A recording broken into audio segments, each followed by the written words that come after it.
এটি নিউজ দেখছেন প্রিয় দর্শক, আপনাদের সবাইকে আমন্ত্রণ জানাচ্ছি স্বাধীন সংলাপে। সৌজন্যে আলোক হেলথ কেয়ার অ্যান্ড হাসপাতাল। আপনাদের সঙ্গে রয়েছি আমি মুনি ইউসুফ। দর্শক, দেশের রাজনীতিতে আবারও বাড়ছে উত্তাপ ও পাল্টাপাল্টি অবস্থান। আদালত থেকে রাজপথ, প্রশাসন থেকে সামাজিক যোগাযোগ মাধ্যম, সবখানে চলছে নতুন রাজনৈতিক হিসাব নিকাশ।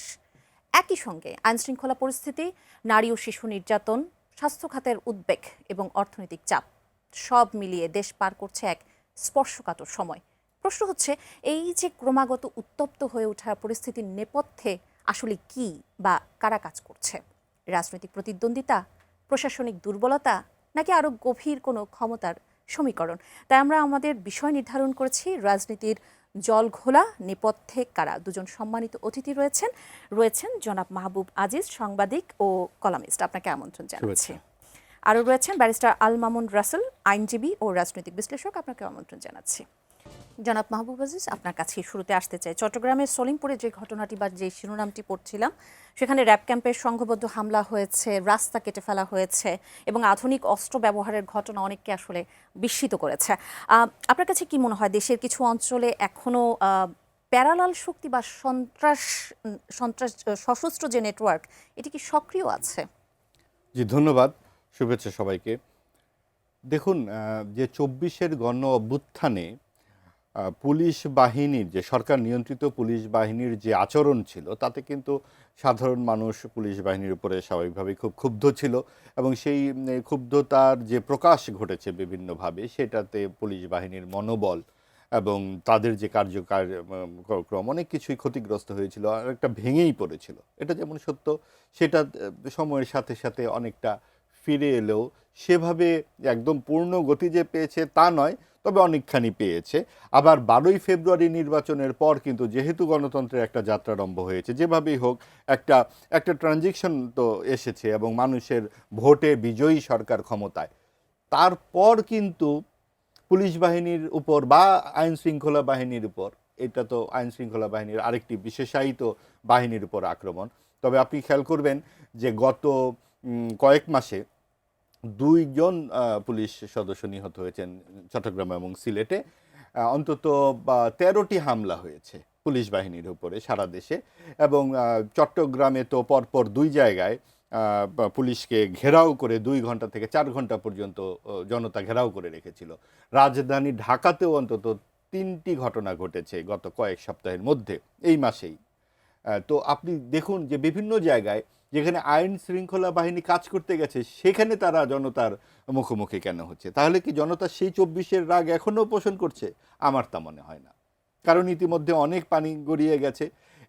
নির্বাচিত সরকার ক্ষমতায় এসেছে এবং সেইখানে সরকার, অধিকাংশ মানুষ কিন্তু চায় যে সরকার স্বস্তিতে কাজ করুক, কারণ সরকার যদি স্বস্তিতে কাজ করতে পারে, জনমনে শান্তি এবং নিরাপত্তার যে প্রধান যে বিষয়টি, সেটাও আসবার কথা। তাহলে এই ঘটনাগুলো কারা ঘটাচ্ছে? এখন সরকারের পক্ষ থেকে বলা হয়েছে কিন্তু যে পরাজিত শক্তি, যে 24-এর গণ অভ্যুত্থানের পরাজিত শক্তি, অর্থাৎ আওয়ামী লীগের সাথে অনেকে মিলে এই সমস্ত কাজ করছে বিরোধী দল। এই অভিযোগ কিন্তু আমরা আওয়ামী লীগের আমলেও শুনেছি, যে কোনো ঘটনায় বিরোধী পক্ষকে অভিযুক্ত করা। ব্যাপারটা এতটা সরল না হলেও একেবারে মানে উড়িয়ে দেওয়া যায় না। কারণ আপনি দেখুন যে রামিসার বাড়িতে যেদিন প্রধানমন্ত্রী গেলেন এবং সেখানে তাকে দোয়ধ্বনি দেওয়া হলো। দোয়ধ্বনি হতে পারে, অনেকে বলে এটা তো গণতান্ত্রিক একটা প্রক্রিয়া, দোয়ধ্বনি দেওয়া হচ্ছে, কিন্তু এই ধরনের একটা মর্মান্তিক ঘটনায় প্রধানমন্ত্রী সেই বাড়িতে গেলেন, মাত্র তিনি প্রধানমন্ত্রী হয়েছে 3 মাস, তিনি কি ইতিমধ্যেই দোয়ধ্বনি করবার মতো অনেক কাজ করে ফেলেছেন? কাজেই এটি একটি সংঘবদ্ধ শক্তি, যারা মব সন্ত্রাস করেছিল 18 মাসে, যাদের আর ভালো লাগছে না গণতান্ত্রিক শাসন, এবং এই মব সন্ত্রাসের অবশিষ্ট অংশটুকু যারা বহন করে নিতে চায়। কারণ দেশ যদি শৃঙ্খলার মধ্যে পড়ে যায়, আর তো মব সন্ত্রাস করা যাবে না। মব সন্ত্রাস মানেই হলো আইনের শাসন নিজের হাতে তুলে ফেলা। নিজের হাতে আইন নিয়ে 32 নম্বর ভাঙা যায়, নিজের হাতে আইন নিয়ে মাজার ভাঙা যায়, 71-এর ভাস্কর্য ভাঙা যায়, মুক্তিযুদ্ধকে বলা যায় প্রতিরোধ যুদ্ধ। নিজের হাতে যখন আইন তোলা যায় এবং তখন যখন সরকারি পৃষ্ঠপোষকতা হয়, এবং এই বিষয়গুলোর ধারাবাহিকতা রক্ষাতেই যেন এই ধরনের আক্রমণগুলো হচ্ছে বলে আমার মনে হয়। কারণ আপনি দেখুন যে র্যাবের এই ঘটনা কেন ঘটবে? এটার সাথে আপনার সেই 2 বছর আগের গণ অভ্যুত্থান মিলানোর কোনো কারণই থাকতে পারে না। দেশ একটি নতুন গণতান্ত্রিক যাত্রার দিকে চলে গেছে। এইখানে যারা আলু পোড়া দিতে চায়, অর্থাৎ আগুন লাগলে প্রতিবেশীর বাড়িতে আগুন লাগলে অনেকে আছে নিজের আলুটি নিয়ে গিয়ে পোড়াতে চায়, এই যাদের মানসিকতা, এই সুযোগ সন্ধানী উচ্চাভিলাষীরাই এই কাজটি করছে। যারা গণতান্ত্রিক পরিবেশ চায় না, জবাবদিহিতার পরিবেশকে যারা ভয় পায়, যাদের ভেতরে অনেক রকমের উচ্চাভিলাষ আছে কিন্তু যোগ্যতা নেই, এই পাটাতনের উপরে, সাধারণ একটি পাটাতনের উপরে যারা থাকতে চায় না, ভুইফোর সেই শক্তিটাই আসলে এই সমস্ত ঘটনা ঘটাচ্ছে। ব্যারিস্টার আল মামুন রাসেল, এই যে আইন শৃঙ্খলা বাহিনীর একটি ক্যাম্পে হামলায় 1 ঘন্টার বেশি সময় ধরে সেখানে গুলি বিনিময় হয়েছে, এই ঘটনা তো শুধু নিরাপত্তা নয়, রাষ্ট্রের কর্তৃত্বের প্রশ্নও কিন্তু সামনে নিয়ে এসেছে। এই যে সশস্ত্র হামলাকে এখন শুধু কি বিচ্ছিন্ন অপরাধ হিসেবে দেখার সুযোগ আছে, নাকি এই যে যারা রাষ্ট্রের উপস্থিতিকে চ্যালেঞ্জ করার সাহস পাচ্ছে তাদের আসলে উদ্দেশ্যটা কি? জি, অসংখ্য ধন্যবাদ আমাকে চমৎকার প্রয়াসে যুক্ত করার জন্য, সাথে আমার সহ প্যানেলিস্ট এবং যারা দর্শক আছে তাদেরকে শুভেচ্ছা জানাচ্ছি। প্রথম কথা হচ্ছে, চট্টগ্রামে যে ঘটনাটি ঘটল এটি আসলে খুব নিন্দনীয় একটি ঘটনা এবং এটি আমরা তীব্র নিন্দা জানাচ্ছি। এটা আমরা কখনো কাম্য না। আমরা এই যে সরকার 3 মাস হয়েছে, এই মুহূর্তে এমন কিছু, শুধু এটা না, আপনি সাথে দেখেছেন একজন র্যাবকে হত্যা করা হয়েছে। তারপরে হচ্ছে আপনি এই অলরেডি এই 3 মাসে প্রায় একটা জরিপে আসছে 137 জন ধর্ষণের শিকার হয়েছে, তার মধ্যে 91 জন হচ্ছে শিশু। তার মানে এই যে আইন শৃঙ্খলার যে একটা ভয়ঙ্কর অবস্থা তৈরি হয়েছে মাত্র 3 মাসের সরকারের এর মধ্যে, অনেকে যদিও বলেন এটা হানিমুন পিরিয়ড চলছে সরকারের, আসলে এই মুহূর্তে সরকারকে দোষারোপ করা ঠিক হবে না। আমি মনে করি শুধু মানুষ তো মনে করে যে বিএনপি 3 মাস ক্ষমতা আসে, কিন্তু আপনি দেখেন বিএনপি ক্ষমতা আসার আগে অন্তর্বর্তীকালীন সরকারের সময় কিন্তু একটা কথা খুব প্রচলন ছিল যে বাংলাদেশে একটা মাত্র দল বিএনপি যে ক্ষমতা আসার আগে ক্ষমতাচ্যুত হচ্ছে। তার মানে এই যে 1.5 বছরে কিন্তু প্রত্যক্ষ বা পরোক্ষভাবে এই সরকারি যতগুলো আছে বড় বড় জায়গাগুলো কিন্তু বিএনপির দখলে ছিল। আপনি 90% বিএনপির দখলে ছিল। আপনি অ্যাটর্নি জেনারেল বলেন, আমাদের কোর্ট কাছারি বলেন, সরকারি অ্যাটর্নি জেনারেল বলেন, পিপি বলেন, বড় বড় লেভেলে যারা ছিল বেশিরভাগই কিন্তু বিএনপি ছিল। তখন কিন্তু এই প্রশ্নটা আসছে। এখন কথা হচ্ছে সরকারের আগের 1.5 বছর, পরবর্তী ক্ষমতা নেওয়ার 3 বছর জামাতের লোকজনও কিন্তু জামাতের গুটি কয়েক, এই যে বলা হয়েছে যে সচিব আছে জামাতের 2 জন, তো শুধু 100 জন সচিব মধ্যে যদি 2 জন জামাতের থাকে তাহলে 98 জন কাদের? এভাবে একটা প্রশ্ন আসছিল। এখন বিষয় হচ্ছে জামাতের 1-2টাকে খুব দৃশ্যমানকে দেখানো হয়েছে, কয়েকটা হয়তো শিক্ষা প্রতিষ্ঠানে বা কত বিশ্ববিদ্যালয় এটাকে দৃশ্যমান দেখানো হয়েছে, কিন্তু আপনি টপ টু বটম, গভর্নমেন্টের টপ টু বটম আপনি দেখেন, এই যে এবারে আমাদের কোরবান আসছে, কোরবানে যে মাঠগুলো দরপত্র বা ইজারা হয়, আপনি দেখেছেন অন্তর্বর্তীকালীন সরকারের সময় প্রথম আলোর নিউজ যে 99% ইজারা বিএনপি যারা সমর্থক তারা পেয়েছে, এবং এবারেও ক্ষমতা আসার পরেও এবারও প্রায় আজকে প্রথম আলোর পত্রিকার যে রিপোর্ট সেটা হচ্ছে উন্মুক্ত বিজ্ঞপ্তি প্রকাশ করা হয় না। উন্মুক্ত বিজ্ঞপ্তি প্রকাশ না করে এইভাবে ধরেন যেটা 60 লক্ষ টাকার আর ছিল সেটাকে মাত্র 20 লক্ষ টাকা দিয়ে, মানে যেখানে কোটি কোটি টাকা, এবং কি 8টা জেলায় 108 কোটি টাকা সরকারের রাজস্ব হারিয়েছে শুধুমাত্র এই উন্মুক্ত দরপত্র না দেওয়ার কারণে।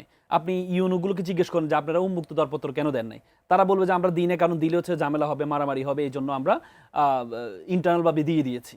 তার মানে এই যে এই অন্তর্বর্তীকালীন সরকারের সময় 99%, আর প্রথম আলোর রিপোর্ট বর্তমান সময়েও প্রায় 100%, আপনি যতগুলো মাঠ আপনি দেখবেন ইজারা পেয়েছে সবগুলো বিএনপির মধ্যে। এখন বিষয় হচ্ছে আইন শৃঙ্খলা দেখেন, আমাদের স্বরাষ্ট্রমন্ত্রীর সবচেয়ে বড় জায়গা হচ্ছে স্বরাষ্ট্রমন্ত্রী আজকে সবগুলো মন্ত্রণালয় নিয়ে উনি ব্যস্ত, কিন্তু ওনার মন্ত্রণালয়ে যদি উনি তাকান, কারণ আপনি জানেন স্বরাষ্ট্র মন্ত্রণালয় হচ্ছে আমাদের খুব গুরুত্বপূর্ণ বিষয়, প্রধানমন্ত্রীর পরে স্বরাষ্ট্র মন্ত্রণালয়টা যদি ভালো কাজ করে, ভালো রান করে, তাহলে একটা রাষ্ট্র খুব সুন্দরভাবে চলতে পারে।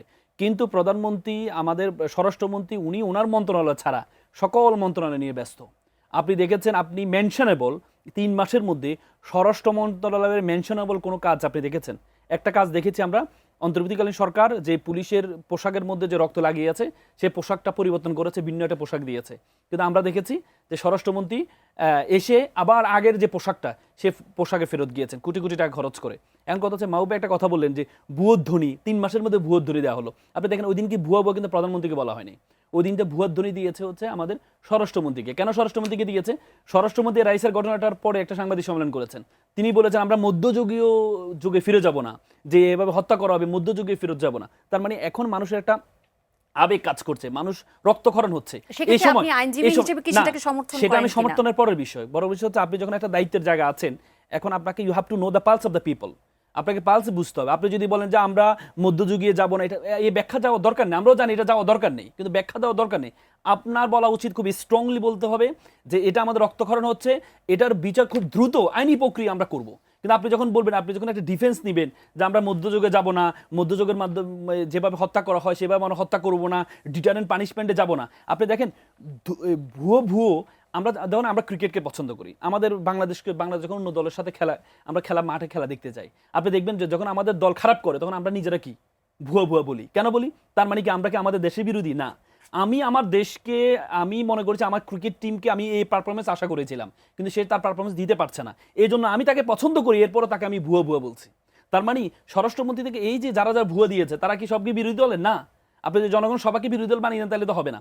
সেখানে বিএনপি সমর্থনের লোকও আছে যারা মনে করে যে স্বরাষ্ট্রমন্ত্রীর আরো ফাংশনেবল হওয়া উচিত, স্বরাষ্ট্রমন্ত্রী আরো কাজ করা উচিত। তো সুতরাং স্বরাষ্ট্রমন্ত্রী তার জায়গা থেকে যখন কাজটা করছে না, তখন বাইরে থেকে সকলেই যারা তাকে সাপোর্ট করে তারাও তাকে ভুয়ধ্বনি দিয়ে বোঝাচ্ছে যে তোমার কাজ আমার পছন্দ হচ্ছে না। তার মানে তুমি you have to emphasise your ministry.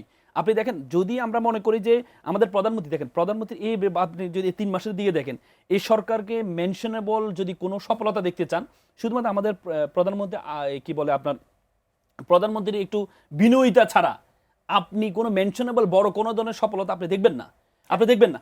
এই যে এটার কারণেই কিন্তু মানুষের মধ্যে একটা ক্ষোভ তৈরি হয়েছে, মানুষের মধ্যে ক্ষোভের কারণে মানুষ কিন্তু ভুয়ো দড়িটা দিচ্ছে। তার মানে এটা না যে আমরা চাই না যে সরকার কন্টিনিউ করুক, এই সরকার এখনই পড়ে যেতে হবে না। এটা হচ্ছে আমার ভিতরের আমরা এক্সপেকটেশন, দেখেন যখন প্রত্যাশা এবং প্রাপ্তি যখন মিল হবে না তখন মানুষ কিন্তু কষ্ট পায়। জনাব মাহবুব আজিজ, এই যে 100 দিন অতিক্রম করলো অগ্রগতির, আজকে কিন্তু রিপোর্টও দেওয়া হয়েছে এবং বলা হয়েছে যে, এবং আরো কিছু কথাও কিন্তু সেখানে বলা হয়েছে। আমি যদি বলি যে সরকারের পক্ষ থেকে যেটি বলা হয়েছে যে মত প্রকাশের স্বাধীনতার সুযোগ নিয়ে একটি গোষ্ঠী নানা অপপ্রচারের মাধ্যমে দেশকে অস্থিতিশীল করার চেষ্টা করছে, আপনিও কি তাই মনে করছেন কিনা? দেখুন, আমি এর আগে একটু দুটো পয়েন্ট একটু বলে নিই। যখন তারেক রহমান সাহেব প্রধানমন্ত্রীর সাথে স্বরাষ্ট্রমন্ত্রী আছেন, কাকে দোধ্বনি দেওয়া হচ্ছে সেটা কিন্তু বিষয় নয়, বিষয়টা হচ্ছে কোন প্রেক্ষিতে দেওয়া হচ্ছে। অর্থাৎ যেই মব সন্ত্রাসটা 18 মাসে চলেছে, যেই রকম জোর গলায় বলা হয়েছে যে সমস্ত শব্দ এখানে উচ্চারণযোগ্য নয়, কারণ তখন বলা হয়েছে আমরা কি এখন রবীন্দ্রসঙ্গীত গাইব, আমরা তো মজলুম জনতা, আমরা এই ভাষা ব্যবহার করব। সেই ভাষায় যে গালিগুলো দেওয়া হয়েছে বিভিন্নভাবে, আপনাদের মনে আছে সকলেরই, সেগুলোও নাকি এক ধরনের উত্তেজনা প্রকাশ।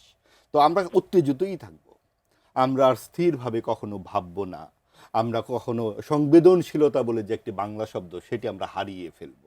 অর্থাৎ এই যে একটি ঘটনা ঘটলো, এটি তো একটিমাত্র ঘটনা নয়, মাদ্রাসায় যে অহরহ ধর্ষণ হচ্ছে বালক বালিকা নির্বিশেষে, কোথায় থাকে তখন এই এই এই উত্তেজনা?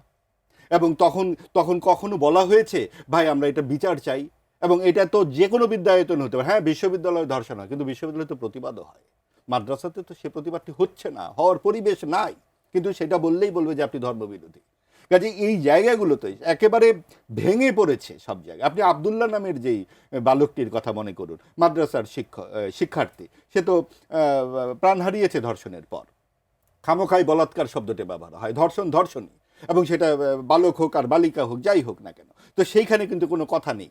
আপনি একজন প্রধানমন্ত্রী কটা বাসায় যাবেন, কজনের বাসায় যেতে পারবেন? কাজে আইনের শাসন এখানে প্রয়োগ করা ছাড়া আর কোনো কথাই থাকতে পারে না। স্বরাষ্ট্রমন্ত্রী যথার্থ বলেছেন, আমরা তো মধ্যযুগে যেতে পারি না। যারা এই সুযোগে শরিয়া আইন আনতে চান তাদের প্রেক্ষিতেই বলেছেন এটা মধ্যযুগ নয়।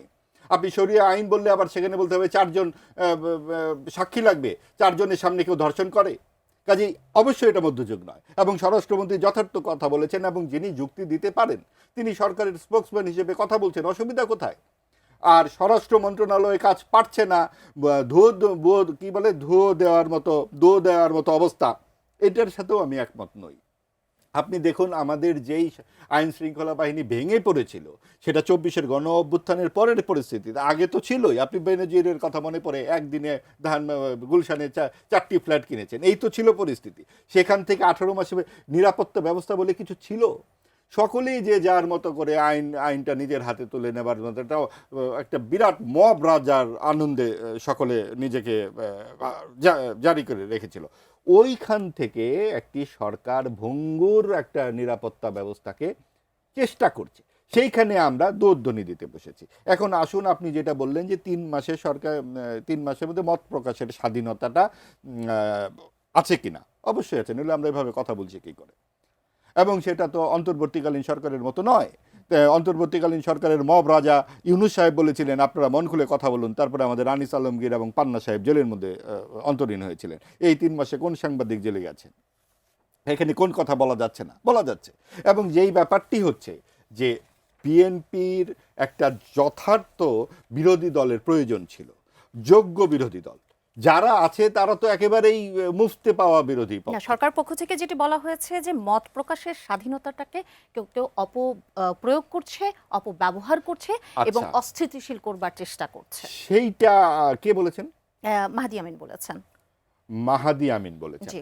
আমি জানি না তিনি কোন জায়গাতে এটাকে পরিষ্কারভাবে বলা উচিত যে কেউ কথা তো বলতে দিতেই হবে, এবং তিনি যদি এটা বলে থাকেন আমি তার সাথে অবশ্যই একমত নই। মানুষ কথা বলবার জন্যই 24-এর গণ অভ্যুত্থান ঘটিয়েছে এবং রাস্তায় গিয়েছে। আপনাকে কথা শুনতে হবে এবং সকল মত পথ এবং ধর্ম বর্ণের নির্বিশেষে সমান মর্যাদা অক্ষুণ্ণ রাখতে হবে এই দেশে, যেটা তারেক রহমান তার নির্বাচনী ঘোষণায় বলেছেন, বক্তব্যে বলেছেন যে বিশ্বাসী অবিশ্বাসী সংশয়ী সকলের সমান মর্যাদা থাকবে। কাজেই আপনি এখন এসে বলবেন যে মত প্রকাশের নামে এই হচ্ছে সেই হচ্ছে, সেটা হবে না। কোথায় হচ্ছে আপনি বলুন। সেটা যদি রাষ্ট্রের সংবিধান লঙ্ঘন করে থাকে কেউ, সেটা তাকে বলতে হবে। জবাবদিহিতা আপনি সেটা রাষ্ট্র আইনানুগ পদ্ধতিতে করতে হবে। আপনি গুম করে নিয়ে যাবেন, আপনি একজন সাংবাদিককে বা একজন কথা বলেছেন দেখে আপনি তাকে বিচার বহির্ভূত পদ্ধতিতে কারাগারে আটক করবেন, সেটার বিরুদ্ধে কিন্তু অবশ্যই আমরা কথা বলবো। এখনও বলছি, ভবিষ্যতেও বলবো। আপনি দেখুন এখনও কিন্তু এটা গত কয়েকদিন আগে একটি টক শোতে সকলে আলোচনা করলেন, টেবিল টকে, যে বিচার বহির্ভূতভাবে তুলে নিয়ে যাওয়া, অর্থাৎ আপনি কিন্তু কোনো রকম একটা ডিবি কার্যালয়েও গিয়ে আপনি জিজ্ঞাসাবাদ করতে পারেন না। আপনি শুধুমাত্র থানা হাজতে নিয়ে কিন্তু একজনকে জিজ্ঞাসাবাদ করতে পারেন। ওই জায়গায় কিন্তু আমাদের পৌঁছতে হবে। আপনার কথা নাই বার্তা নাই, আপনার মনে হলো আপনি গিয়ে তাকে নিয়ে যাবেন ডিবিতে, ওই জায়গা থেকে রাষ্ট্রকে সরে আসতে হবে। একজন দর্শক আছেন ফোনে। জি দর্শক, আপনার নাম বলে প্রশ্নটি রাখুন। আসসালামু আলাইকুম। ওয়ালাইকুম আসসালাম। জি বলুন। আমি ঝর্ণা বলছি গাজীপুর থেকে। জি বলুন। আমি মাহবুব সাহেবের কাছে একটা প্রশ্ন করতে চাইছিলাম। জি জি শুনছি। জি, আমার একটু জোরে কথা বলবেন। হলো যে আগে তো আওয়ামী লীগের আমলে চাঁদাবাজি হয়তো এক দলে কত চাঁদাবাজি 60 কিলোমিটার গতিতে ছিল, আর এখন তো 2 দলে চাঁদাবাজি করে ডাকি থেকে 90 কিলোমিটার গতিতে। আমাদের প্রশ্ন হলো যে, আমার যে প্রশ্নটা তা হলো যে তাহলে আমরা জুলাই গণ অভ্যুত্থান থেকে আমরা কি শিখলাম, আমরা কি পাইলাম, তাহলে কি আমাদের দেশটা এভাবে চলতে থাকবে কিনা, এটাই আমার প্রশ্ন। ধন্যবাদ আপনার প্রশ্নের জন্য, যে নিশ্চয়ই এর উত্তর আমি জি, আমরা মনে করি যে যতখানি অভিযোগ করা হচ্ছে চাঁদাবাজির, হ্যাঁ, অত অবিশ্বাস্য পরিস্থিতি আছে কিনা আপনি আরেকটু খোঁজ করে দেখুন। যে আমি জানি না আপনার ব্যক্তিগত অভিজ্ঞতা কি, আমরা পত্রিকায় দেখি বটে যে কাউরান বাজারে এত কোটি টাকার চাঁদাবাজি। তো কাউরান বাজারের চাঁদাবাজিটা যেন কবে বন্ধ ছিল? তা হঠাৎ করে 3 মাসে আপনি স্বর্গ কি করে বানাবেন? তাহলে আপনি কিছু পরামর্শ দেন যে একটা কল সেন্টার খোলা যায় কিনা, যেখানে মোবাইলে লোকজন জানাবে যে ভাই আমি চাঁদাবাজি শিকার, সেখানে একটা দ্রুত ট্রাইব্যুনাল করুন। এই প্রস্তাবগুলো আনুন। সেটা সংসদেও হতে পারে, আপনার বিভিন্ন নাগরিক ফোরামে হতে পারে। সংসদ তো কার্যকর 1.5 মাস ধরে চললো, সেখানে তো জুলাই সংস্কার ছাড়া আর একটি কথাও আমরা শুনলাম না। সবসময় বলা হচ্ছে বিএনপি চাঁদাবাজি করে, কিন্তু সেই যারা বলছে তারা যখন বলছে যে আমরা 1200 শহীদের বাড়িতে গিয়ে 2 লাখ টাকা করে দিয়ে এসেছি, এত শত শত টাকা তারা কোথায় পায়? কাজে রাজনৈতিক দল সকলেই কম বিস্তর চাঁদাবাজি করে, এবং সেই চাঁদাবাজি তারা, আমরা জানি যে এর আগে চাঁদাবাজির নামে অনেক কিছু হয়েছে, অন্তর্দ্বন্দ্ব ঘটেছে, খুন খারাপি হয়েছে, সব রাজনৈতিক দলই করে। সেখান থেকে মুক্তি পাওয়ার আকাঙ্ক্ষাতেই তো সাধারণ মানুষ রাজপথে নেমেছে। কাজেই আগামী দিনে জাতীয় সংসদ আছে, সেখানে আপনারা প্রস্তাব করুন। সরকারি দল যদি সেটা না শোনে, তখন আমরা বলবো যে ভাই ওনারা তো শুনছেন না, এবং আপনারা প্রমাণ দিন বা অন্তত সরাসরি অভিযোগ করুন যে অমুকে এই চাঁদাটি নিয়েছেন, তমুকে এটা করেছেন। শুধুমাত্র হরে ধরে বলাটা আমার কাছে মনে হয় না যে খুব বেশি যুক্তিসঙ্গত। ব্যারিস্টার আল মামুন রাসেল, এই যে ঝিনাইদহে এনসিপির মুখ্য সমন্বয়ক নাসিরউদ্দিন পাটোয়ারির উপর হামলার পর আসিফ মাহমুদের পাল্টা একটি ভায়োলেন্সের হুঁশিয়ারি, এটি কি প্রমাণ করে যে রাজনীতিতে এখন আইনের শাসন নয়, পাল্টা আঘাতের সংস্কৃতি শুরু হয়ে গেছে? জি আপা, আমি আপনার বিষয়টা আসছি। মাহবুবের একটা বিষয় আমি একটু ক্লারিফাই করা দরকার। সেটা হচ্ছে, মাহবুব ভাই বলেছেন যে শরীয়তের যে মধ্যযুগীয় যে শরীয়তের যে বিধান, শরীয়তের বিধানের ক্ষেত্রে দর্শন হইতে 4 জন সাক্ষী প্রয়োজন হয়। তো তার মানে কি 4 জন যদি সাক্ষী হয়, 4 জন কি দর্শন করার সময় কি 4 জনকে দেখিয়ে করবে? এই তথ্যটা আমার মনে হচ্ছে এটা একটা জানার একটু ঘাটতি আছে। শরীয়তের বিধানটা একটু আগে বুঝতে হবে। শরীয়তের বিধান হচ্ছে জেনার ক্ষেত্রে 4 জনের সাক্ষীর কথা বলা হচ্ছে, কিন্তু দর্শিত হলে জেনার ক্ষেত্রে কেমন, সাপোজ একটা ছেলে একটা মেয়ে দুজনে কম্প্রোমাইজলি একটা করছে, তখন তারা যে অপরাধটা করেছে এর জন্য বাহিরের 4 জন যে তারা দেখেছে তারা অপরাধটা করেছে, এই জন্য বাহিরের 4 জন সাক্ষীর কথা বলেছে ব্যভিচার এবং জেনার ক্ষেত্রে। কিন্তু দর্শনের ক্ষেত্রে ভিকটিমের সাক্ষ্যকে ইসলাম এম্ফাসাইজ করেছেন। ভিকটিমের সাক্ষ্য কেমন, ভিকটিম হয়েছে, সে ভিকটিম হয়েছে, সে নিজে বলেছে যে আমাকে দর্শন করা হয়েছে। এই যে ভিকটিমের সাক্ষ্য এবং তার পারিপার্শ্বিকতা, যদি প্রত্যক্ষদর্শী থাকে যে তাকে রোমে নেওয়া হয়েছে বা জোরপূর্বক নেওয়া হয়েছে, প্রত্যক্ষদর্শী থাকে, ইসলাম এটাকে এম্ফাসাইজ করেছেন। কিন্তু দর্শন হওয়ার জন্য 4 জন সাক্ষী, এটা একটা ভুল তথ্য। দেখেন ইসলামের শরীয়তের বিধানগুলো খুব ডিটারেন্ট পানিশমেন্ট। ইসলামের শরীয়তে জীবিত, কারণ আল্লাহর আইন, আল্লাহ বুঝে, আল্লাহ মানুষকে তৈরি করেছে কোন মানুষের জন্য কোন আইনটা প্রয়োজন, কোন ডিটারেন্ট পানিশমেন্টটা প্রয়োজন। এখন কিন্তু সবাই বলছে যে আমাদের বর্তমান যে প্রক্রিয়া, আপনি দেখেন আসিয়াকে 1.5 বছর আগে দর্শিত হয়েছে আসিয়া, এটা নিয়ে ব্যাপক কথা হয়েছে। 30 দিনের মাথায় 15 দিনের চাকরি দেওয়া হয়েছে, 180 দিনের বিচার 90 দিনে নিয়ে আসা হয়েছে, কিন্তু এখনো পর্যন্ত 1.5 বছর হয়েছে, এখনো পর্যন্ত তার সাজাটা আমরা এখনো পর্যন্ত দেখি না। কেন দেখি নাই? আপিলে ঝুলে আছে। আপনি জানেন আপিল আছে, লিভ টু আপিল আছে, অনেক প্রক্রিয়া আছে। কিন্তু ইসলামের বিধান হচ্ছে আপনাকে ডিটারেন্ট পানিশমেন্ট। আপনি যখন কেউ চুরি করবে, তার সামর্থ্য থাকার পরও সে চুরি করবে, তাহলে তার হাত কেটে দেওয়া হবে। তাহলে এটা একটা এক্সাম্পল ক্রিয়েট হবে, পুরো দেশ দেখবে যে আসিয়ার চুরি করে। ঘটনাটা কি আমরা এই সময়ে রামিসার ঘটনার সাথেও কি নিয়ে আসবো? না, এটা কি আমি বিচার আমি বিভাগের? আমি আমি বলেছি যে আমাদের জাস্টিস ডিলে, জাস্টিস ডিনাইড। আপনি যখন ডিলে হবে, ডিনাইড হচ্ছে। কিন্তু শরীয়তের বিধানটা খুবই স্পেসিফিক।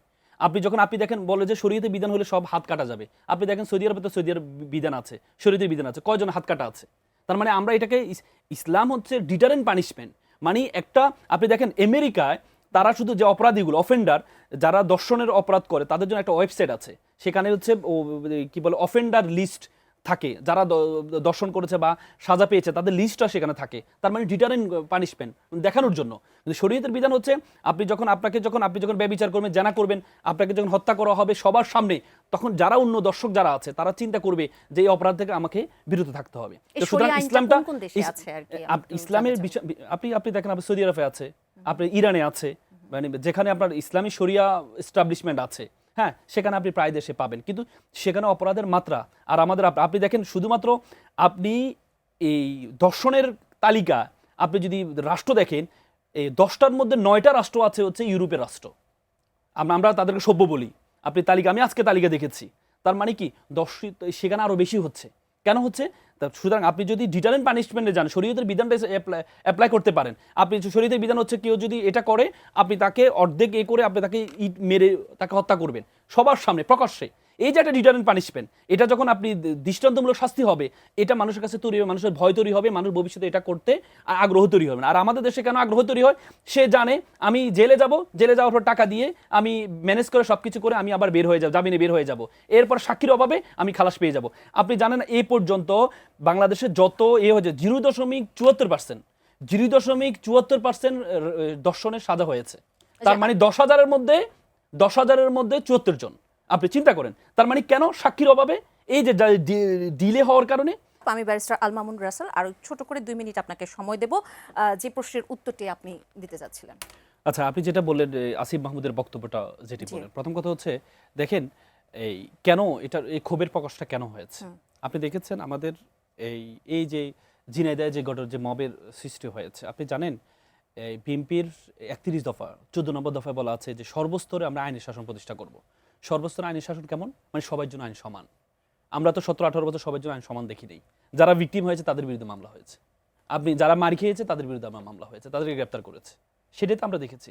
এখন আপনি ঝিনাইদহে আপনি যে সে মসজিদ থেকে বের হয়েছে, তার উপর যে হামলা হয়েছে, আপনি বলেন ডিম মারা, তার উপরে আক্রমণ করেছে, অনেকজন আহত হয়েছে। আহত করার পর তারা থানায় গিয়েছে মামলা করার জন্য, তাদের মামলাটি নেওয়া হয়নি। পরবর্তীতে 7,000-8,000 ছাত্রদলের নেতা কর্মীরা এসে থানা ঘেরাও করলো। এই যে একটা বড় ভয়ঙ্কর একটা অবস্থা হলো, মামলা পরবর্তী নিয়ে কে মামলা করলো? ছাত্রদলে নিজে আবার মামলা করলো। মামলা করে তাদেরকে আবার যারা ভিকটিম হয়েছে তাদেরকে গ্রেপ্তার করেছে। তার মানে আপনি যে সর্বস্তরে আইন শাসন প্রতিষ্ঠা করবেন, সেটার সিম্বলটা কোথায়? আপনি এর আগে ডাকসুতেও আমরা সেম দেখেছি, থানায় হামলা হয়েছে, থানায় তারা জিডি করতে গিয়েছে, তাদের উপর হামলা হয়েছে, হামলা হওয়ার পর থানা ভাঙচুর হয়েছে, মামলা নিতে বলেছে, মামলা নেয় নাই, তাদেরকে শাহবাগ থানা থেকে পাঠিয়ে তাদেরকে ধানমন্ডি থানা পাঠানো হয়েছে। তার মানে কি, এর আগে আমরা এটা 17-18 বছর দেখেছি, কিন্তু এখন এই নতুন বাংলাদেশে এসে আমরা তো এটা আশা করতে পারি না। এই যে মবের সংস্কৃতি এখানে তো হচ্ছে। আপনি আপনি নাসিরউদ্দিন পাটোয়ারি তার বক্তব্য আপনি হয়তো পছন্দ নাও করতে পারেন, আমি অনেক সময় তার বক্তব্য পছন্দ করি না, কিন্তু আপনি তো কথা বলার স্বাধীনতা তাকে দিতে হবে। আপনি তো পুলিশ স্টপ দিতে পারবেন না যে এতটুকু বলতে পারবে, এতটুকু বলতে পারবে। এটা তো আপনি ফ্রিডম অফ এক্সপ্রেশন, কথা বলার স্বাধীনতা, সেটা তো আপনি খর্ব করতে পারেন না। আপনি কথা দিয়ে কথা মোকাবেলা করেন। নাসিরউদ্দিন পাটোয়ারিকে তার কথা যদি আপনার পছন্দ না হয়, আপনি মানববন্ধন করেন। আপনি তার বিরুদ্ধে যদি মানহানি করা হয়, মানহানি মামলা করেন। আমরা তো দেখেছি অনেক মামলা হয়েছে মানহানি করেন। আপনি মানহানি মামলা করেন, আইন তো আছে, কিন্তু আপনি নিজের আইনটা নিজের হাতে তুলে নেবেন কেন? এটা তো ফৌজদারি অপরাধ। আপনি যে তাকে ডিম নিক্ষেপ করলেন, পরে লাঠি দিয়ে হামলা করলেন, এটা ফৌজদারি অপরাধ করেন না আপনি? তাহলে আইনের শাসনটা কোথায় থাকলো?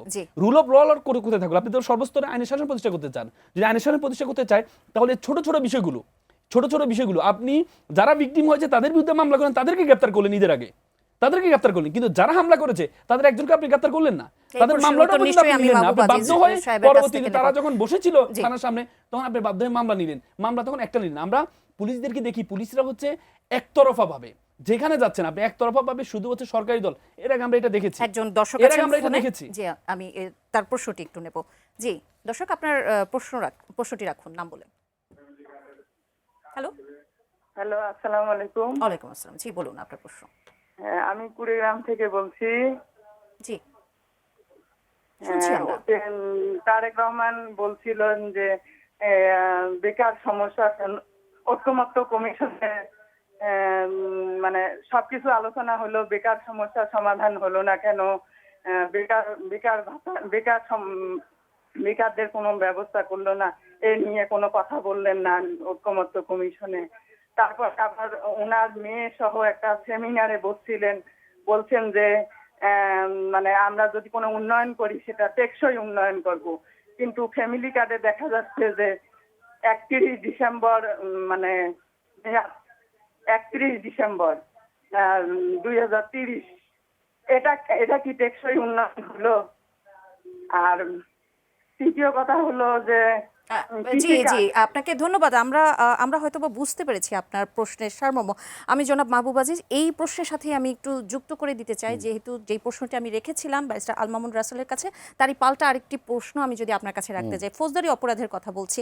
এই যে আসিফ মাহমুদের পাল্টা ভায়োলেন্সের একটি হুঁশিয়ারি ছিল, এই যে নেতাদের বক্তব্য যখন প্রকাশ্যে সহিংসতা বা আইন নিজের হাতে তুলে নেওয়ার ইঙ্গিত থাকে, সেটি কি আসলে রাজনৈতিক স্লোগান নাকি সেটি ফৌজদারি অপরাধ? আচ্ছা, ওই প্রসঙ্গে আসবার আগে আমি আগের প্রসঙ্গে একটু কথা বলে নিই। যেটা তিনি বললেন, মামুন সাহেব বললেন যে পশ্চিমে ইউরোপে আমেরিকায় ধর্ষণের হার অনেক বেশি, সেখানে তালিকা বেশি দেখা যায়। সৌদি আরব, ইরাক, ইরান, পাকিস্তান, আফগানিস্তানে তো এই কোনো তালিকাই নাই। উনি তালিকা পাবেন কোথার থেকে? এবং সেখানে তো নানান রকম নিয়মকানুন আছে, যে ওই একটি শব্দ বলা হয় যে পুরুষ সঙ্গী ছাড়া বাজারে যাওয়া যাবে না, এই হলো পরিস্থিতি। এবং সেখানে তো নানান রকম বিধিনিষেধের যে ব্যাপারগুলো আছে। আর সবচেয়ে বড় কথা কি দেখুন, এই যে শরিয়া আইনের পক্ষে যারা কথা বলেন, যারা ইসলামিক যে সমস্ত বিদ্যায়তনে ঘটনাগুলো ঘটছে, তখন তাদের এই শরিয়া আইন কোথায় থাকে? তখন যারা শরিয়া আইন পড়ান তারাই তো এই সমস্ত ঘটনা ঘটাচ্ছেন একের পর এক। এখন তখন বলা হয় যে আপনারা তো নাস্তিক, আপনারা ধর্মবিরোধী কথাবার্তা বলছেন। অর্থাৎ এই সমস্ত জোড়াতালি না দিয়ে আইনের শাসনের পক্ষে কথা বলতে হবে, এবং আইনের শাসনকে যুগোপযোগী এবং সমকালীন করতে হবে। আপনি যদি দেখেন যে আইন দীর্ঘসূত্রী, আপনাকে সংক্ষিপ্ত করেন। আপনি বলুন যে হ্যাঁ এই জায়গায় আপনার বেশি দেরি হচ্ছে কেন? 5 দিনের রিপোর্ট হয়নি, এই যে রামি স্যার 7 দিনের মধ্যে বিচার হবে না, এর আগে হয়নি, দ্রুত বিচার ট্রাইব্যুনালে হয়নি, মেহেরপুরে হয়েছে শিশু ধর্ষণের মামলা মাত্র 29 দিনে এই যে শাকিল নামের ছেলেটিকে করা হলো। তার মানে হয়তো রাষ্ট্র যদি চায় হবে না কেন? আপনারা এই সুযোগে, এই ছলে বলে কৌশলে যারা সাম্প্রদায়িকতা ছড়াতে চান, তাদের ভেতরেই আসলে মূল ভর্তি আছে। আপনি দেখুন, তারা বলেন যে একটু আগে বললেন যে সরকারে তো তারাই ছিল, বিএনপি ছিল, বিএনপি তো এতদিন ধরে ছিল ক্ষমতায়, বিএনপি ছাড়া তখন আর থাকবে এটা কি? সর্বশেষ গ্রাহ্য নির্বাচনে তো দলই হচ্ছে দুটি, 40% করে ভোট বিএনপি আওয়ামী লীগের, ভোটই তো নাই তাদের 3 থেকে 7% পর্যন্ত এই আর যারা আছে তাদের। তাহলে তারা তার লোক খুঁজে পাবে কোথায়? এখন তারা যেহেতু অন্তর্বর্তীকালীন সরকার তাদের ছিল, জামাত এনসিপির ছিল, তারা একদম বিরাট আকারে বিরোধী দল হিসেবে বসে গেছে এবং তারা ভাবছে সরকার এখন ভুল করলে তো আমরাই আগামী দিনের সরকার, কাজেই তাদের এখন এই সমস্ত অনেক উচ্চস্বরে কথাবার্তা শোনা যাচ্ছে। কিন্তু ভেতরটা যদি খুঁজে দেখেন তাহলে কিন্তু এই হঠাৎ উল্লম্ফন ফ্রিডম পার্টির কথা না আবার মনে করিয়ে দেয়। ফ্রিডম পার্টিকেও কিন্তু জোর করে বিরোধী দলে বসানো হয়েছিল। কাজেই ভিত্তিটা আগে দৃঢ় করুন, ভিত্তিটা দৃঢ় করে তারপর রাজনৈতিক কথাবার্তা বলাই ভালো। এবং সেই একই ভুল করছে ওই নাসির উদ্দিন পাটোয়ারি সহ এই এনসিপির অনেকেই। এইগুলো কোনোভাবেই রাজনৈতিক ভাষা নয়, আচরণ নয়, কিন্তু তাই বলে তার উপরে হামলা করাটাকেও কোনোভাবেই সমর্থন করা যাবে না। তাকে একেবারেই এড়িয়ে যাওয়া উচিত ছিল। যে আপনি দেখুন মির্জা আব্বাস সাহেবের বিরুদ্ধে এত কথা বললেন সেদিনকার তরুণ, মির্জা আব্বাস তো সেইভাবে কোনো মামলার মধ্যে গেলেন না। তাহলে কি আপনি তাকে বলতে দেন, এমনি থেমে যাবে সে। এবং সেই জায়গায় যখন তৃণমূলের এইভাবে আপনার মামলার মধ্যে জড়িয়ে যাবে, তখন কিন্তু সরকার এবং আইন প্রয়োগকারীকে অবশ্যই কঠোর হস্তই দমন করতে হবে বিষয়টা। মানুষকে কথা বলতে দিতে হবে, মানুষই বেছে নেবে কোনটা যুক্তিসঙ্গত কোনটা যুক্তিসঙ্গত নয়। আপনি মুখ চেপে ধরবেন, তখন কিন্তু মজলুমের পক্ষে মানুষ চলে যাবে। এবং সেই জায়গায় এই যে আসিফ মাহমুদ যে কথাটি বললেন যে আমরা কতখানি ভায়োলেন্স করতে পারি 24-এর গণ অভ্যুত্থানে মানুষ দেখেছে। ভাইরে, এই কথা বলে 24-এর গণ অভ্যুত্থানের মহিমা আপনি নষ্ট করতে পারেন না। 24-এর গণ অভ্যুত্থান আপনারা হয়তো আপনাদের স্বার্থ উদ্ধারের জন্য করেছেন, কিন্তু সাধারণ মানুষ দল মত নির্বিশেষে সকলেই নেমেছিল স্বৈরাচারের বিরুদ্ধে, গণতন্ত্রের পক্ষে, জবাবদিহিতার শাসনের জন্য। তারা 200 গাড়ি নিয়ে হঠাৎ করে গ্রামে নির্বাচনে দাঁড়ানোর জন্য রাস্তায় যান দিতে যায় নাই। কাজেই যেই গণতন্ত্রের জন্য মানুষ দাঁড়িয়েছিল, সেই গণতান্ত্রিক পথে দেশের যাত্রা শুরু হয়েছে, সেই দেশের যাত্রাটিকে এগিয়ে নিতে হবে। এইখানে এই সমস্ত কথাবার্তা বলে ওই 6,000 কোটি টাকা নিজেই স্বাক্ষর করে দিয়েছেন, ওই সমস্ত আড়াল করবার চেষ্টা ছাড়া আর কিছু আমি দেখি না। মিস্টার আল মামুন রাসেল, এই যে যেই কথাটি বলছিলাম মেহেরপুরের যেই ঘটনাটি, সেখানে 29 কার্যদিবসে রায় ঘোষণা দেওয়া হয়েছে, যেটি দেশের বিচারিক ইতিহাসে একদম বিরল। এবং স্বরাষ্ট্রমন্ত্রী বলেছেন 5 থেকে 7 দিনে রামিসা হত্যাকাণ্ডের বিচার এবং সর্বোচ্চ শাস্তির কথাও কিন্তু তিনি বলেছেন। 1 জুন থেকে মামলায় অভিযোগ গঠনের শুনানি শুরুর দিনও রাখা হয়েছে। একজন আইনজীবী হিসেবে আপনার কাছে আমি একটু জানতে চাবো, এই যে এত দ্রুত তদন্ত, সাক্ষ্য প্রমাণ এবং রায়ের যে ব্যাপারটি থাকে, এখানে ন্যায় বিচারে ভারসাম্যের কোনো সমস্যা হবে কিনা? দেখেন, এখানে এটা গুড সাইন যে আপনি যেমন এই যে রামিসার ক্ষেত্রে 164 আছে, সে নিজে স্বীকার করেছে, এভরিথিং সবকিছু সে স্বীকার করেছে। তারপরে ডিএনএটা খুব দ্রুত, আপনি 2 দিনের মধ্যে ডিএনএ। আমাদের সবচেয়ে ভয়ঙ্কর জিনিস হচ্ছে দর্শনের মামলাগুলো লেন্দি হওয়ার কারণ হচ্ছে আমাদের ল্যাব নেই। আপনি জানেন আমাদের ডিএনএ ল্যাব আছে 2টা, একটা ঢাকা মেডিকেলে আছে, একটা সিএডিতে আছে। অথচ মামলা হচ্ছে 7,000 8,000 মামলা, 2টা ল্যাব দিয়ে কিছু হয় না। আমাদের আসলে মূল জায়গায় হাত দিতে হবে, সেটা হচ্ছে ডিএনএটা। আপনি অন্তর্বর্তীকালীন সরকারের সবাই দেখেছে ডিএনএ ছাড়াই দর্শনের মামলা চার্জশিট দেওয়ার সুযোগ ওনারা আইন সংশোধন করেছেন। কিন্তু আপনার মাথা ব্যথা হলে মাথা কেটে ফেলা তো সমাধান না। আপনি ডিএনএ না হলে তো আপনি আসল অপরাধীকে আপনি বের করতে পারবেন না। এটার জন্য করতে হবে আমাদের ডিএনএ ল্যাবগুলো বাড়াইতে হবে। আপনি যখন ডিএনএ ল্যাবগুলো পর্যাপ্ত হবে, তখন দর্শনের মামলাগুলো খুব দ্রুত ডিএনএ রিপোর্টটা যখন দিবে, আপনি চার্জশিটটা খুব দ্রুত দিতে পারবেন। আপনি চার্জশিট বলা হয় 180 দিন, 180 দিন হলে তো অনেক সময় চলে যায়। আপনি যার ক্ষোভ, যে ভিকটিম, পরবর্তী দেখা যায় ভিকটিমের সাথে আপোষ করে অনেক কিছু হয়ে যাচ্ছে। তার মানে কি, যখন ক্ষোভ থাকবে, যখন আপনি দেখেন স্পেশাল কিছু মামলা করা উচিত, যেগুলো স্পেশাল মামলা, যেমন হচ্ছে আপনার এই যে শিশুর যে রামিসা, আসিয়ার এটা বিষয়গুলো, এগুলো তো হচ্ছে দৃশ্যমান, স্বীকার করছে সবকিছু, এগুলো স্যার কমেছে, সবকিছু আছে, এভিডেন্স আছে। এই যে আপনি 30 দিনের মধ্যে আপনি ঠিক আছে আপনি রায়টা দিলেন, কিন্তু কার্যকর করতে পারবেন আপনি? পারবেন না, কারণ আপনাকে আপিলে যেতে হবে। আপিলে আপনি 30 দিন সময় আছে তার জন্য, আপিলের জন্য। সে 30 দিনের মাথায় গিয়ে আপিল করলো, তারপর আপিল চলবে, এরপরে হচ্ছে লিভ টু আপিলে যাবেন, সেখানে 60 দিনের সময় আছে। তাহলে সে তখন হচ্ছে এটা শেষ দিয়ে গিয়ে করবে, তাহলে এটা 1 বছর চলে যাচ্ছে, যেটা আসিয়ার ক্ষেত্রে হয়েছে। তার মানে আপনাকে আইনটাকে সংশোধন করতে হবে, খুব দ্রুত appeal, leave to appeal, appeal. এটা খুব, এই যে আমাদের প্রধানমন্ত্রী তো বলে ফেললেন যে আমরা 30 দিনের মধ্যে কার্যকর করে ফেলবো, এভাবে তো বলতে পারেন না। প্রধানমন্ত্রীর জায়গা থেকে এভাবে দাঁড়িয়ে আপনি এভাবে বলতে পারেন না, কারণ আপনি তো এখন বিচার প্রক্রিয়ার একটা বিষয় আছে, বিচার প্রক্রিয়া আছে, বিচার হয়নি, তাহলে তো আপনি যখন নির্বাহী প্রধান যখন এই কথা বলে, তখন বিচারের উপর এটা একটা হস্তক্ষেপ করা হয়। আপনি এভাবে বলতে পারেন, আপনি বলতে পারেন আমরা দ্রুত ন্যায় বিচার নিশ্চিত করবো, দ্রুত ন্যায় 1 মাসের মধ্যে ন্যায় বিচার নিশ্চিত করবো। কিন্তু আপনি যদি বলেন 1 মাসের মধ্যে কার্যকর করে ফেলবো, তার মানে আপনি তো তাকে ফাঁসি দিয়ে দিয়েছেন, তাহলে তো প্রথম দিনে দিয়ে দিতে পারেন। মানে কথা বলার ক্ষেত্রে আমাদের সাবধানতা অবলম্বন করতে হবে। তারপর আরেকটা বিষয় আসি, সেক্ষেত্রে আমরা যখন আবার সমালোচনা করছি মধ্যযুগীয় যে প্রসঙ্গটি টেনেছিলেন স্বরাষ্ট্রমন্ত্রী, সেখানে কি দুটোর ভিতর কন্ট্রাডিক্টরি কিনা? মধ্যযুগীয় আমরা ভাবি যে মধ্যযুগীয় মানে ধরলাম, কাটলাম, ছেড়ে দিলাম, এটা না। আপনার তো এখানে প্রক্রিয়া আছে, আপনার ইসলামের শরীয়তের বিধানে একটা প্রক্রিয়া আছে। ইসলামটা খুব সাইন্টিফিক একটা ধর্ম। Islam is not only religious but complete code of life. Each and everything, প্রত্যেকটা জিনিস ইসলামে আছে। আমরা তো মনে করি ইসলাম মানে তো এটা 1500 বছর আগের এটা ইসলাম না। এখনো পর্যন্ত প্রত্যেকটা জায়গায় ইসলাম যে এত বেশি, ইসলাম বলেছে আপনার বসে পানি খান, এখন বিজ্ঞান বলে যে আপনার বসে পানি খান, দাঁড়িয়ে পানি খেলে আপনার ক্ষতি হবে। ইসলামের প্রত্যেকটা জিনিস আপনি সাইন্টিফিকলি প্রমাণিত হয়েছে।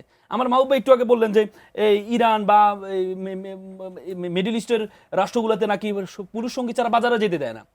ইসলামের বিধানগুলোকে বুঝতে হবে। আমরা তো একটা কোট অ্যান্ড আনকোট একটা শব্দ একটা বাক্য দেখে এটা নিয়ে কমেন্ট করি, কিন্তু ইসলাম কি বলে? ইসলাম বলেছে যে মাহারামের কথা বলছে। মাহারাম মানে হচ্ছে যে আপনার ভাই, যেখানে আপনি সেফ, যেখানে আপনি দোষিত হবেন, আপনার ভাই, আপনার বাবা, আপনার মাহারামের কথা বলা হচ্ছে। যদি আপনি দীর্ঘ সফরে যান, অনেক দূরে সফরে যাচ্ছেন, তাহলে আপনি একজন মাহারাম সাথে রাখবেন।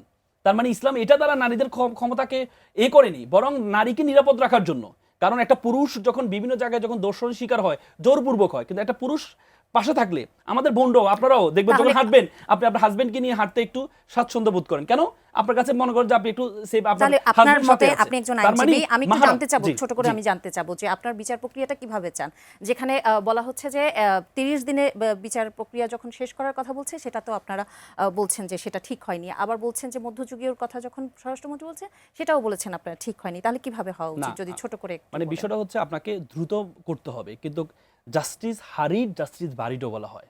আপনি দ্রুত করতে যাবেন, আপনি কারো উপর আপনার যখন অবিচার না হয়। ব্যাপারটা হচ্ছে আমরা বলেছি যে মধ্যযুগের বিষয় এটা আসে নাই। শরীয়তের বিধান হচ্ছে ডিটারেন্ট পানিশমেন্ট, মানে দৃষ্টান্তমূলক শাস্তি। আপনার শাস্তিটা হবে এত দৃষ্টান্তমূলক, একজন অপরাধী যখন শাস্তিটা তখন দৃশ্যমান, আপনি যখন শাপলা চত্বরে তার শাস্তিটা কার্যকর করবেন। আপনি দেখেন, আপনি আমাদের ট্রায়ালটা এখন লাইভ হচ্ছে না, আপনি যদি এই যে মানবতা বিরোধী অপরাধের যে আন্তর্জাতিক অপরাধটা লাইভ হচ্ছে না, আপনি তার ট্রায়ালটা সে 164 দিয়েছে, এটা আপনি লাইভ করেন, আপনি আইন করেন। এটা আইন নেই, যদিও বলে যে ম্যাজিস্ট্রেটের কাছে আমরা দেখেছি 164 অনেক সময় ম্যাজিস্ট্রেটের কাছে এটা রিজেক্ট করা যায়। মানে কি, ম্যাজিস্ট্রেট বলেছে যে সাদা কাগজে স্বাক্ষর নিয়ে যায়, আমি তো এই 164 দিই নাই, আমি তো কনফেশন স্টেটমেন্ট দিই নাই। তার মানে আপনি যে কনফেশন স্টেটমেন্টটা, আপনি আইনটা পরিবর্তন করেন, কনফেশন স্টেটমেন্টটা আপনি ওপেন নেন, আপনি ভিডিওগ্রাফির মাধ্যমে সারা বাংলা দেখবে। দেখার পরে আপনি যখন তখন তো সে বলতে পারবে না যে আমাকে জোরপূর্বক নেওয়া হয়েছে। তারপর আপনি ট্রায়ালটা আপনি দৃশ্যমান করেন। আপনি যখন এই যেমন রামিসার ট্রায়ালটা যদি আপনি দৃশ্যমান করতেন, সেখানে সাক্ষীগুলো দৃশ্যমান হতো, রায়টা কার্যকরটা ঘোষণাটা দৃশ্যমান হতো, এরপর কার্যকরটা যদি হতো, তাহলে হতো কি, তাহলে অন্য যারা দর্শক তারা মাথায় আসছে যে আমাকে এইভাবে আমার পরিবার। আপনি আমাদের দেশের সবচেয়ে বড় সমস্যা কি জানেন? ধন্যবাদ। আমি জনাব মাহবুবা যে আপনার কাছেই আসবো। ব্যারিস্টার আল মামুন রাসেল বিচার প্রক্রিয়া নিয়ে অনেক কিছুই বললেন, আপনার কি বলবার রয়েছে? আমার প্রথম কথাটি হচ্ছে কি, ভাইরা যখন কথা বলেন তখন তো 1500 বছর আগে চলে যান এবং সৌদি আরব চলে যান। ভাই অত দূরে না গিয়েই 54 বছর আগে 1971-এ যান, কারণ অনেক কিছুই ঘটে গেছে এবং অনেক কিছু ঘটার পরেই বাংলাদেশ তৈরি হয়েছে এবং ধর্মনিরপেক্ষতার মাধ্যমে আমাদের মুক্তিযুদ্ধের যে জাত সংবিধান আমরা তৈরি করেছি।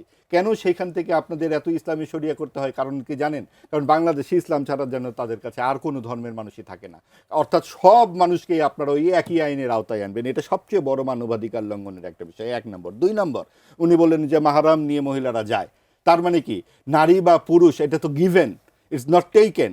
আপনি নারীদেরকে বলতেছেন যে আপনি দ্বিতীয় শ্রেণীর নাগরিক, আপনি আরেকজন পুরুষ নিয়ে যাবে, এটা কি করে হয়? নারী যোদ্ধা, নারী নেতা, নারী মানুষ, নারী একদম আপনার মতো যে ওই নজরুলের কথাই বলতে হয় যে বিশ্ব যখন চাঁদে চলে যাচ্ছেন আপনারা বিবি তালাকের ফতোয়া খুঁজছেন এই হাদিস চষে। কাজে এই বিবি তালাকের ফতোয়া থেকে অনেক দূরে আমরা চলে এসেছি। আপনার আজকে যেই বিদ্যুৎ আবিষ্কার হয়েছে সেইখান থেকে যেই জায়গাতে আমরা পৌঁছেছি, সেইখানে আমাদের সব দল মত ধর্ম নির্বিশেষে একটা ইহজাগতিক রাষ্ট্র আমরা প্রতিষ্ঠা করেছি 71-এর মুক্তিযুদ্ধের মাধ্যমে। সেই ইহজাগতিকতার যে প্রধান অংশটা হচ্ছে যে এইখানে একটা মানবাধিকার সমুন্নত থাকবে এবং আইনের শাসন থাকবে। সেই আইন কার শাসন? ধর্ম নির্বিশেষে সবাই জানি একই সমতলে দাঁড়াতে পারে। আপনি সেইখানে বারবার শরিয়া আইন করছেন কোন কারণে? এই মাদ্রাসায় যখন ধর্ষণ হয় একটিবার কথা বলেছেন? মাদ্রাসা শব্দটা আপনারা মুখে আনেন, আপনাদের মুখে কি করে শরিয়া আইন শোভা পায়? আপনারা তো সেইখানে কোন শরিয়া আইন আপনারা চালু রেখেছেন? আপনারা যেইভাবে যুক্তিটা দেন সেই কোনোখানেই আসলে এখানে আমরা এটা আমি মানতেই পারি না যে আপনারা কোন যুক্তিতে বলেন যে আজকে এই জায়গায় এসে দাঁড়িয়ে যে একটি ছেলে এবং একটি মেয়ে বা একটি নারী বা পুরুষের মধ্যে আপনারা বিভাজন করবেন কি করে? এবং আপনি দেখুন যে আপনি আইনের শাসনের কথা বলছিলেন, আইনের শাসনের জন্য তো এত এত কুটো জাল বিস্তার করবার দরকার নাই। এখানে সবচেয়ে বড় কথা হচ্ছে, আপনি যখন ধর্ষণের ঘটনাগুলো ঘটছে, আমরা রাজনৈতিক সম্পৃক্ততার কথা ভুলে যাচ্ছি কেন? এই রাজনৈতিক প্রভাব বলয়ের কারণে যে কর্তৃত্ববাদ প্রতিষ্ঠা হয়, সেটা তো ধর্ষণের পেছনে অনেক বড় ভূমিকা রাখে। আপনি যখন যে দল রাষ্ট্র ক্ষমতায় থাকে, তখন তারা নানান রকম ডালপালা বিস্তার করে, সেগুলা কিন্তু এই এই পুরুষতন্ত্রকে যেমন প্রভাবিত করে, এই ধর্ষণেও প্রভাবিত করে। আপনারা কেন বলছেন না একবারও যে রাজনৈতিক সংশ্লিষ্টতার যে কোনো কিছুই হোক, এই এই বিচারে যেন প্রভাব ফেলতে না পারে? আমরা তো দেখেছি বারবার এই এই এই প্রভাব পড়ে, এবং যেই দ্রুত বিচার আইনের কথা বলা হচ্ছে, যে দ্রুত ট্রাইব্যুনাল করা হচ্ছে, সেইখানেও যাতে আমরা ভবিষ্যতেও এই রাজনৈতিক প্রভাব বলয় মুক্ত দেখি। তারেক রহমান সাহেব প্রধানমন্ত্রী হিসেবে যখন 30 দিনের কথাটা বলেছেন, তার কথার প্রত্যয়টা কি? আপনি সেইটারও বিরোধিতা করছেন, আপনি মধ্যযুগেরও বিরোধিতা করছেন, সব কিছুর বিরোধিতা করছেন। তার মানে কি? তার দায়িত্বটা সাম্প্রদায়িক দলের হাতে দিয়ে দেওয়াটাই ভালো, এই তো চাচ্ছেন। দুঃখিত, দেশের মানুষ তাকে পাঠিয়েছে, প্রধানমন্ত্রী বানিয়েছে সংসদে, তিনি যে কথাটা বলেছেন যে 30 দিনের মধ্যে এটা বিচার কার্যকর হবে, এটা হচ্ছে এক ধরনের কমিটমেন্ট, প্রত্যয়। তার মানে তিনি বলেন নাই যে এখানে ফাঁসি হয়ে যাবে। এবং তিনি যখন এই কথাটা বলছেন, আইন কানুনের ভেতর দিয়েই তো যাবে। এখন যাওয়ার জন্য যেই পদ্ধতিগুলো দরকার, সকলে মিলে সেটা আমরা তৈরি করি। আর টেলিভিশনে এই ধরনের ক্রূরতা দেখানো, নিষ্ঠুরতা দেখানোর কোনোভাবেই আমি পক্ষপাতী নই, কারণ নানান বয়সী শিশুরা এই সব দেখবে। আমরা কোন মূল্যবোধ সামনে রাখছি?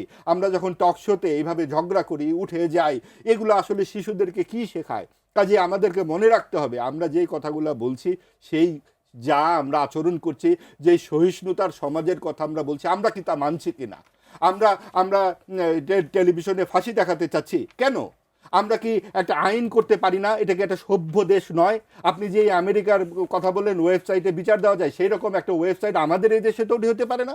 আপনি কেন 1500 বছর আগে যেতে চান? আপনার এই দেশে আর কোনো ধর্মের মানুষ নাই?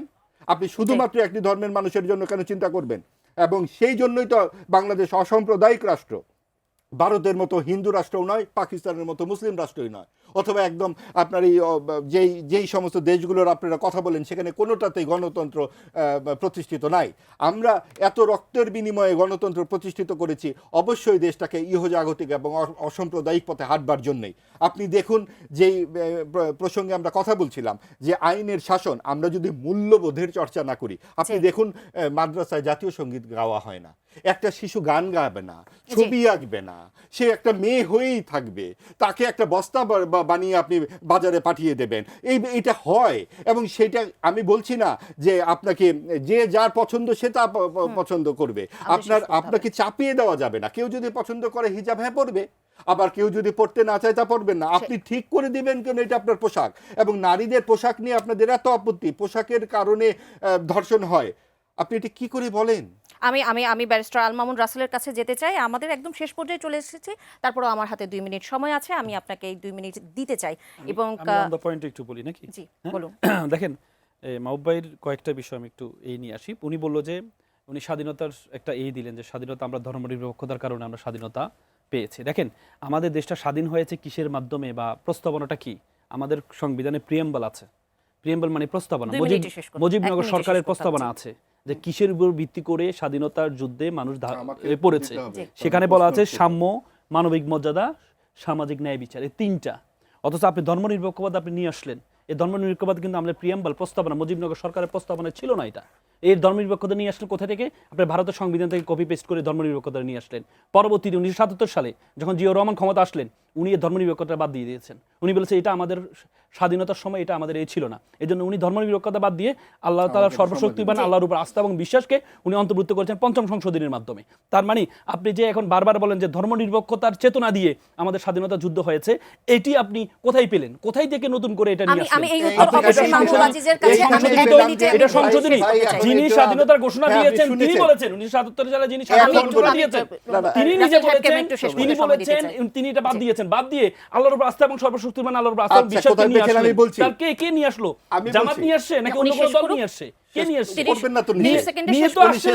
নিয়ে তো আসছে যিনি ক্ষমতা আছেন, আজকে যিনি প্রধানমন্ত্রী, ওনার বাবা। হ্যাঁ, হলো তো। এবার আমি মাহমুদ আজিজ সাহেব আপনার কাছে আসতে চাই। জি, উনি বললেন না সাম্য, মানবিক মর্যাদা। সাম্য মানে কি? শুধু ইসলামী শরিয়া? এই তো দেখুন কোথায়। এইটাকে ধর্মনিরপেক্ষতা বলে। যে এই ঘোষণাটা ছিল সাম্য মানবিক মর্যাদা, এটাকে আরও স্পষ্ট করা হয়েছে এবং ভারতের থেকে কপি পেস্ট করা নেই। একটু লেখাপড়া করে দেখুন, ভারতের সংবিধানে লেখা আছে সেকুলার, ধর্মনিরপেক্ষ। আর আমাদের সংবিধানে শুধুমাত্র একটি সংবিধান, বাংলাদেশের সংবিধান, যেখানে সেকুলারিজম শব্দটি আছে। ইজম আশা করি আপনারা বুঝবেন, এবং এই উনি ব্যারিস্টার মানুষ। সেকুলার আর সেকুলারিজমের আকাশ পাতাল পার্থক্য।